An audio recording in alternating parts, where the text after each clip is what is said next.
자, 저는 지금 경제가 솔직히 말하면 이제 전 세계가 거대한 소용돌이에 들어갔다. 태풍의 눈 속에 들어있어서 태풍의 눈에는 태풍을 느끼지 못하죠. 태풍 가운데 있으니까. 뭔가 하나라도 어긋나면 여기서 터진다고 보고요. 솔직히 말하면 개뿔도 다 아는 사람이 없다고 봅니다. 미국 연준이나 뭘 가나요. 왜? 자기들도 자기 이해관계가 있는 부분만 알 뿐이고 현재 나타나고 있는 세계의 이 스태그플레이션이나 물가 폭등, 중국의 헝다 문제 등을 제대로 모른다고 봅니다. 어제 2030을 만난 이재명이가 고인 과세를 유예하겠다. 그러면서 고인 투자 이익 공제 한도도 상향하겠다 하면서 고인을 장려했습니다. 자, 어제 어떤 자가 이렇게 댓글을 달았더만요. 고인 가지고 보니까 네 말이 틀렸더라. 요즘 뭐 7,900만 원까지 간다는 비트코인. 그래서 그 뒤부터 당신 말을 내가 제대로 듣지 않는다. 이러면서 조롱을 하더만요. 참 웃기지 말아요. 사실상 전부 문을 닫아야 되는데 코인 거래소가 몇 개인지도 몰랐지 않습니까? 200개란 말도 있고 250개란 말도 있었어요. 코인이 몇 개인 줄도 몰랐어요. 10,000개인지 20,000개인지. 그런데 코인 거래소를 29개로 큰 데만 남기고 나머지는 이제 정리를 했죠. 정리한 게 아니라 문을 안 닫으면 사고가 터지니까. 이 속에서 숱한 문제가 생기는 것을 덮고 완전히 닫으면 터질까봐 큰 거 29개가 아마 전체의 90% 이상일 겁니다. 이걸 열어놨어요. 그러니까 90%가 돌아가니까 이게 일단은 돌아가고 있으니까 터질 거를 갖다가 유보한 거죠. 원래는 한 개 정도나 남겨놓고 다 문을 닫거나 아예 다 문을 닫으려는데 여기에 대해서 지금 뭐 금융감독원이나 이런 데서 감사를 해보니까 수습 불가능이에요. 그쪽이 정한 기준에 맞출 코인 회사가 없었던 겁니다. 코인 거래소가. 말이 거래소지 전부 코인 가지고 땡겨먹는 사기꾼들에 가까웠죠. 그러니까 얘들이 어떻게 하겠습니까? 같이 죽을랍니까? 되니까 선거 앞두고 큰일 나죠. 그러니까 자기들이 정한 기준에 안 들어왔음에도 불구하고 29개를 살려놓은 겁니다. 그래서 일단 굴리고 있는 거예요. 그러면 이게 안전하냐? 편법으로 문을 닫아야 될 걸 안 닫았기 때문에 이게 일단은 굴러가는 거예요. 폭탄을 나중으로 미루고 있는 거죠. 근데 여기에 대선 후보라는 자가 가서 코인에 대해서 과세를 유예하고 투자 이익의 공제 한도를 상향한다? 코인이 무슨 미래산업이고 무슨 스타트업입니까? 여기에 과세를 유예하고 공제 한도도 상향하게요. 젊은이들이 코인하는 부분을 갖다가 용인하고 너네들은 집도 못 사고 주식도 못 하니까 코인이라도 실컷 내라고. 이게 국가의 대통령 되겠다는 자가 할 일이에요. 자, 오늘 코인 이야기 하려는 건 아니고 거대한 지금 폭탄이 터지고 있는 징후들을 이야기하겠습니다. 며칠 전에 바이든이요. 어젠가요?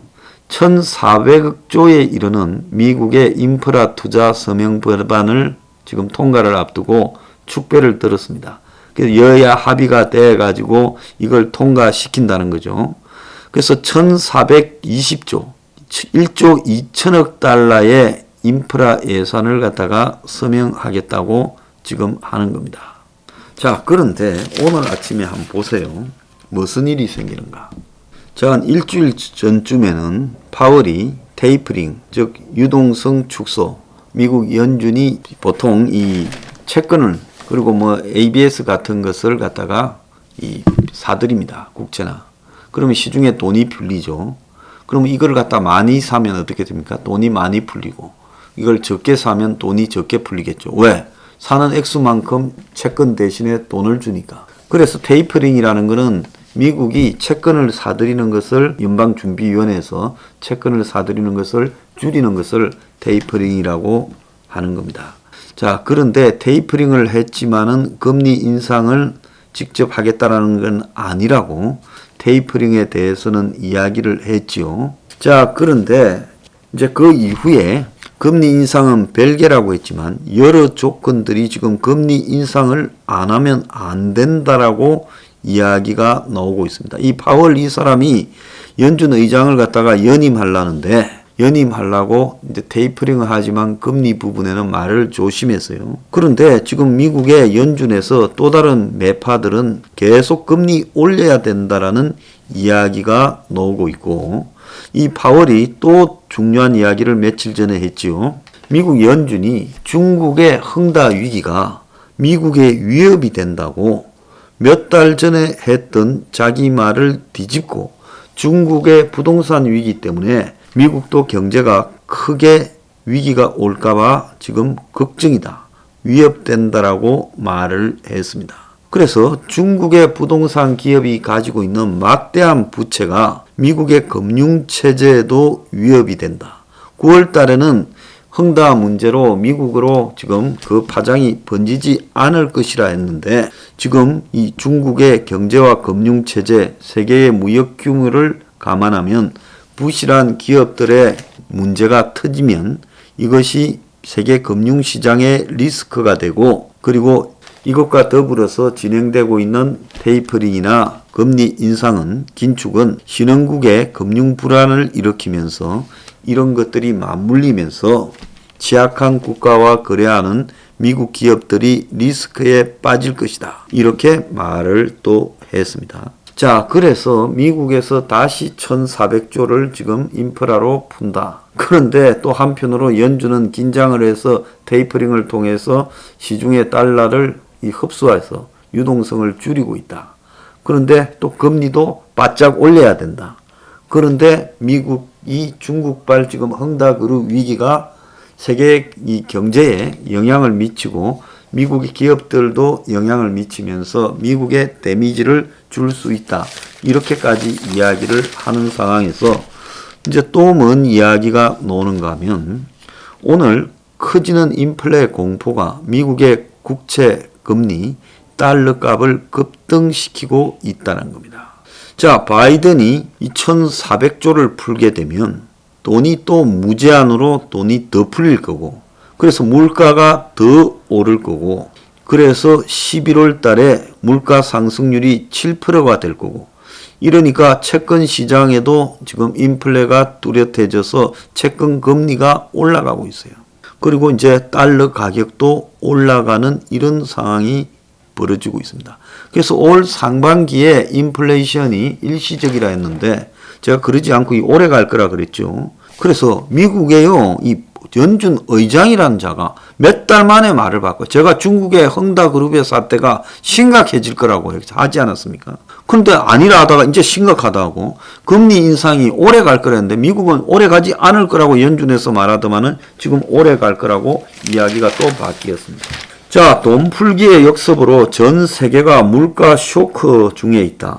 그래서 바이든이 한편으로는 1,400조를 지가 풀면서 인플레가 최우선 과제라고 양손으로 다른 소리라고 자빠져. 미국의 대통령이란 저자도요, 이 경제에 대해서 엿도 모른다고 봅니다. 미국의 소비자 물가가 31년 만에 사상 최고, 중국의 생산자 물가가 13.5% 사상 최고. 그래서 물가가 계속 올라갈 거다.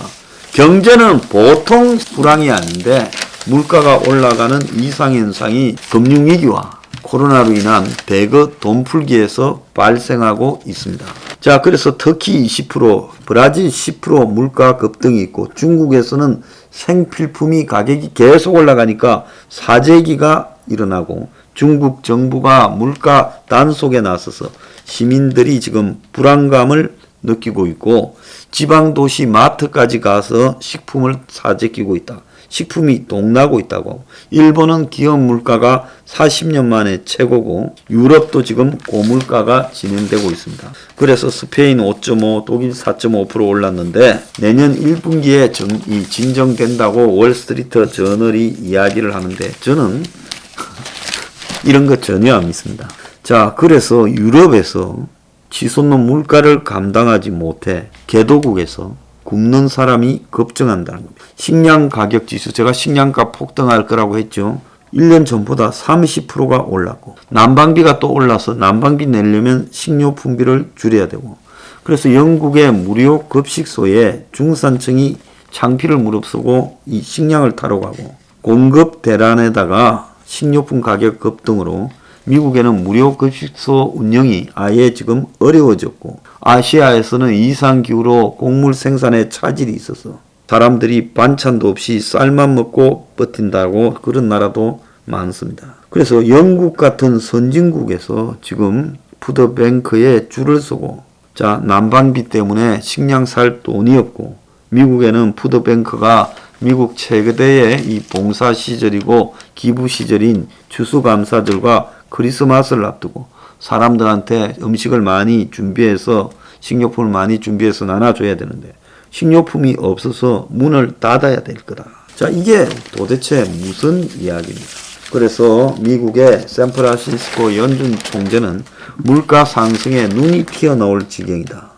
미국 금리 인상이 빨라지고 있다. 자, 이러면서 미국의 지금 연료, 중고차, 육류, 세차, 전기, 자동차 보험 다 오르고 있다는 거예요. 자, 이주열이가 어제 불확실성이 갈수록 커져서 이달의 금리를 1%로 인상해야 된다라는 이야기까지 하고 있습니다.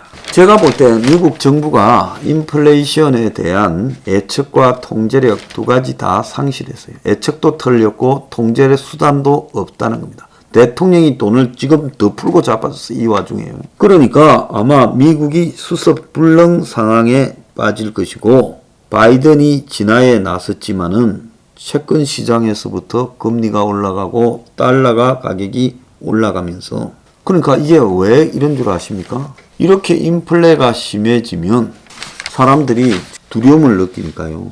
계속 물가가 올라갈 거니까.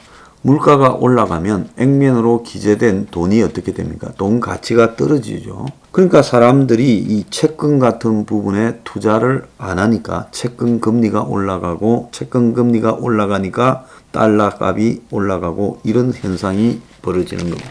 자, 그래서 수습불능이다. 그러다 보니까 지금 어떻게 됩니까? 최근에 며칠간, 오늘 좀 올랐습니다만은 한국의 이 코스피도 대년 봄에 뭐 3,300인이 어쩌니 하는데, 지금 인플레 공포에 코스피에서 이제 외국인보다 한국 사람이 더 팔고 있어요.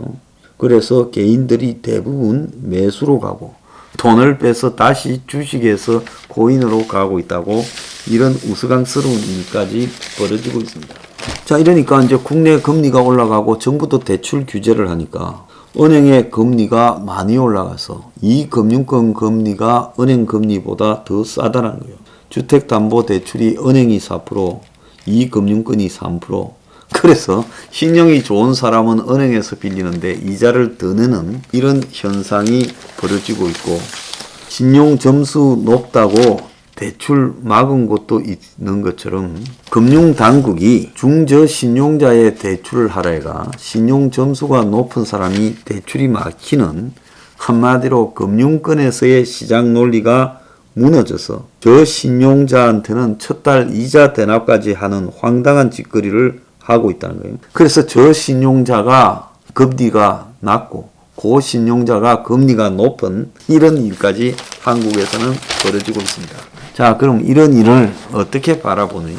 지금 중국이 시진핑이 어제 이제 이 세 번째 자기 임기를 시작하면서 덩소평 정도의 수준을 넘어서 모택동 수준까지 갔습니다.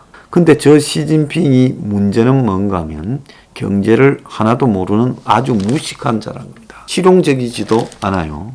그래서 자기의 정치적인 통제력 강화나 중국 사람들의 그 심리를 그야말로 공산당에 의존하게 만드는 쇼에만 능해요. 그러니까 시진핑이 아마 부동산으로 촉발된 중국의 부채 위기, 그리고 더 나아가서 중국에서 일어나고 있는 공급 대란으로 인한 물가 상승을 잡는 데 실패하면서 중국 정부가 경제적으로 머지않은 시기에 걷잡을 수 없게 무너지게 될 거다. 자, 그것이 미국 경제에도 충격을 주고, 미국도 지금 스태그플레이션을 잡을 만한 그런 부분에 대해서 정확히 방향을 알고 대비하고 있는 쪽이 아무데도 없다라는 겁니다. 그래서 중국에서 위기가 터지고 누군가 하나 사고를 내겠죠. 아니면 신흥국 중에 하나가 먼저 디폴트로 빠지고 그러면서 위기가 도미노처럼 계속 연쇄적으로 때리기 시작하고 공포가 지배하면서 세계 금융 부분에 위기가 올 겁니다. 그럴 때 이제 한국에 결정타를 입힐 거라는 거예요. 자, 이런 경제적인 문제는 각국이 스스로 이 위기 부분을 갖다가 극복하기 위한 어느 정도의 수단은 있어요. 그래서 그 시간적 예측은 조금 다를지 모르겠지만은 이번의 위기는 빠져나갈 수 없다. 지금 겉으로 보면 고요하지요. 가끔씩 이상한 신호가 와요. 지진이, 쓰나미가 큰 게 올 때 뭐 개미가 도망을 간다든지 새가 날아간다. 지금 그런 상황이라고 봐야 되는 겁니다. 그래서 이 한국에요. 이 대선 무렵에 막판쯤에 감당 못할 일이 또 하나 터질 것이다. 그것이 코로나에 이어 제3의 위기가 될 것이다. 이렇게 보고 있습니다. 자, 그래서 지금 고인 이야기한 놈들 열심히 하세요. 조만간에 다 털어먹게. 세상은 원칙이 있는 겁니다. 저 고인이라는 건요, 원칙이 없는 거예요.